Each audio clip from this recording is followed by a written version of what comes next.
A steak has about 26 grams of protein per 100 grams. That's the number bodybuilders quote, the number the meat industry built itself on, the number most people assume no leafy green plant could ever touch. And yet, there are plants growing in sidewalk cracks, in abandoned lots. In the corner of your garden you keep trying to kill, that match that number gram for gram. Some beat it, and almost all of them grow so aggressively that farmers spend money every year trying to eradicate them. But before you start picturing yourself replacing your dinner plate with a handful of weeds, I need to be honest with you about something. Because there's a trick hidden inside that headline that almost nobody talks about. And understanding it is the difference between actually using these plants and just repeating a myth you saw online. By the end of this video, you'll know not just which 12 plants out-protein steak on paper, but exactly how to eat them so that number actually means something in your body. Because the plants are real. The protein is real. But the way most people present this information is, frankly, misleading, and I'd rather give you the truth than the clickbait. Here's the catch, and I want to get it out of the way first, so everything after this lands honestly. When you see a plant advertised as having more protein than steak, that number is almost always measured by dry weight. Dried, dehydrated, all the water removed. A fresh leaf is mostly water, often 80 to 90% of its weight. So when you dry it down to a powder, you concentrate everything that's left. And suddenly, the protein percentage shoots up dramatically.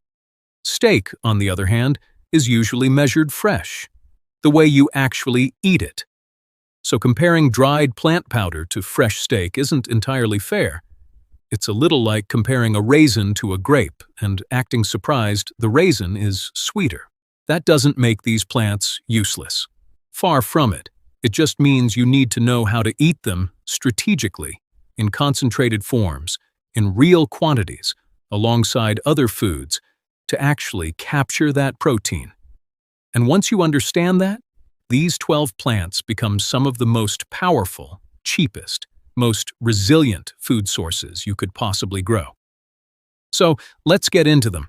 We'll start with the one that broke the internet, moringa, the so-called miracle tree. You've probably seen the claims that moringa leaves have more protein than this, more iron than that, more of everything than everything. Here's the real number.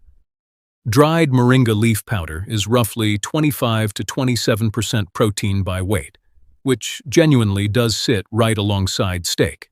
And unlike most plants, moringa is a complete protein, meaning it contains all 9 essential amino acids your body can't manufacture on its own, which is genuinely rare in the plant world.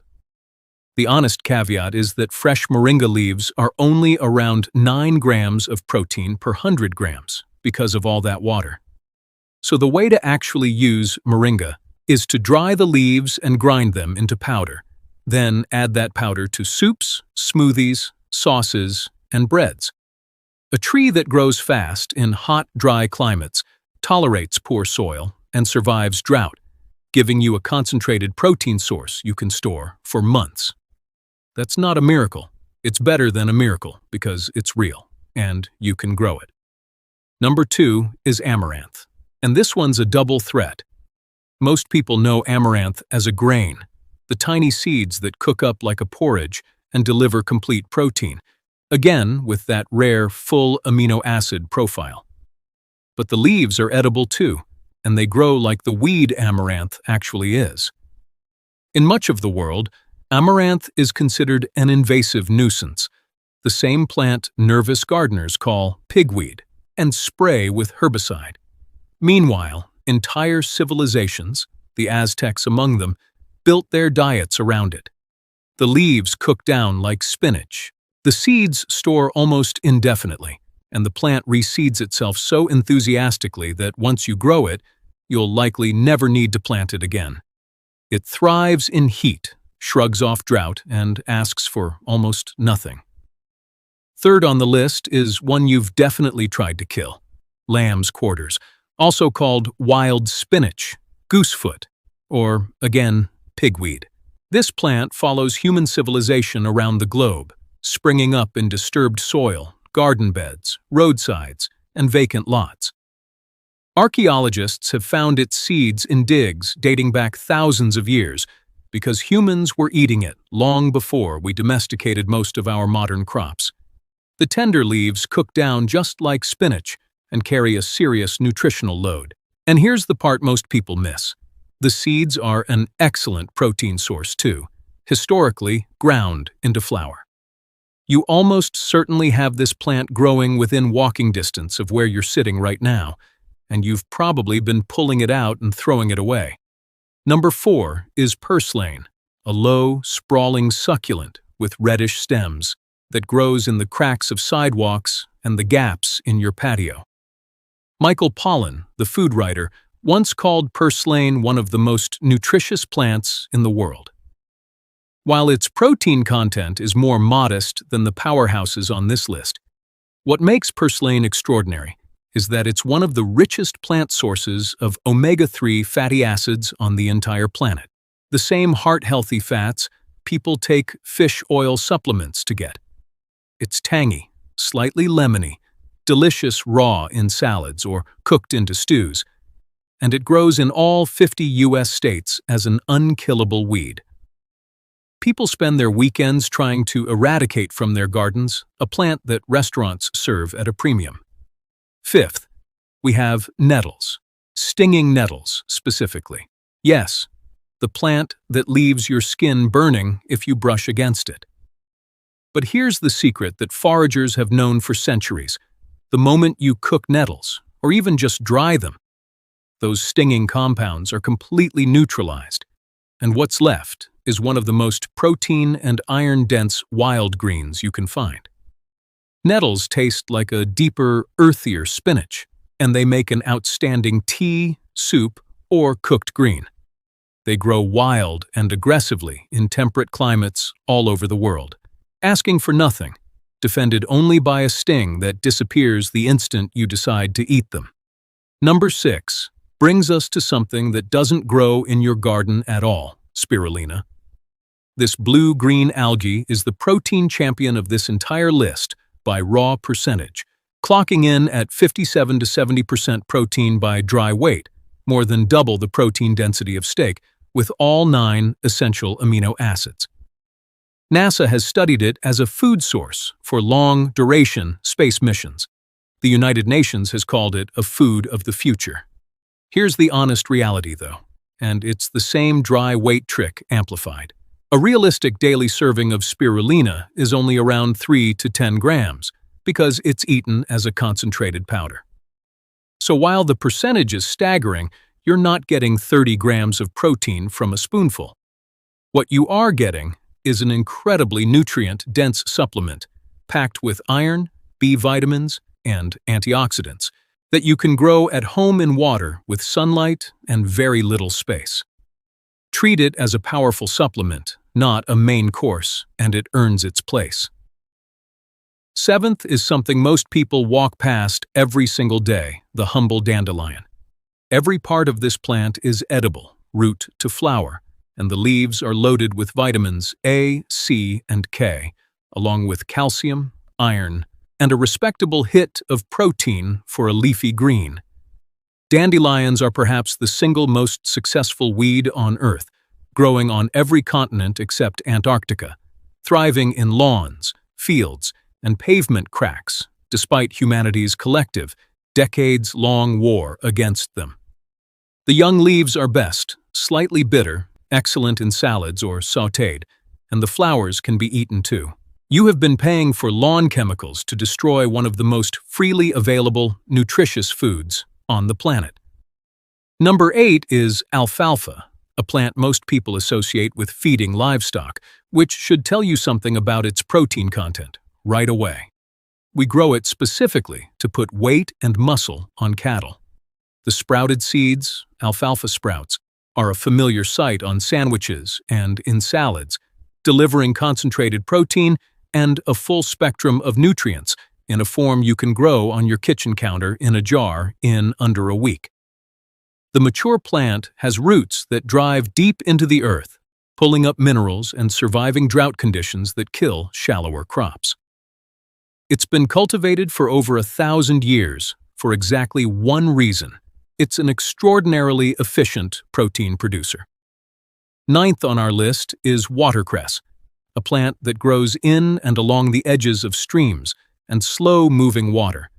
Spreading so readily, it's considered invasive in many waterways. Gram for gram among leafy greens, watercress is a nutritional titan, so dense in vitamins and minerals, that it has topped scientific rankings of the most nutrient-rich vegetables. Its protein content is high for a green, and it carries a peppery, mustard-like bite that wakes up any salad or sandwich. If you have access to clean running water, watercress will colonize it and feed you almost indefinitely with zero cultivation. Number 10 is something that's been quietly feeding the world for millennia: the leaves of the chickpea and other legumes. We all know legumes, beans, lentils, chickpeas are protein powerhouses in seed form. But in many traditional cultures, the young leaves of these plants are eaten as greens too, doubling the harvest from a single plant. Legumes have a superpower most plants don't. They pull nitrogen straight out of the air and fix it into the soil through their roots, which means they fertilize the very ground they grow in. They feed you, and they feed your garden, asking remarkably little in return. 11th, we come to fenugreek, a plant grown both for its seeds and its leaves, both of which carry serious protein and a long history in traditional medicine, across India, the Middle East, and North Africa. The seeds are a staple spice, the leaves a beloved cooking green, and the sprouts a concentrated nutritional hit you can grow indoors in days. Fenugreek grows quickly, tolerates a range of conditions, and reseeds readily. The same pattern you've heard again and again on this list. A plant that survives on its own terms and rewards you generously for letting it. And number 12, the one that surprises people most, the leaves of the sweet potato. We grow sweet potatoes for the tuber underground and throw away the part growing above the soil, but in much of Asia and Africa, sweet potato leaves are a prized green, richer in protein than the tuber itself and loaded with vitamins. The vines grow vigorously, sprawling across the ground and choking out weeds, producing edible greens all season long while the tubers develop below. You get 2 crops from one plant, and most gardeners compost half of it without ever knowing. So there they are, 12 plants that match or beat steak on protein density, almost all of which grow like the weeds many of them literally are. But let's come back to the honesty we started with, because it matters. The dry weight number is real, but you have to respect how to use it. You're not going to sit down to a bowl of fresh leaves and absorb 30 grams of protein.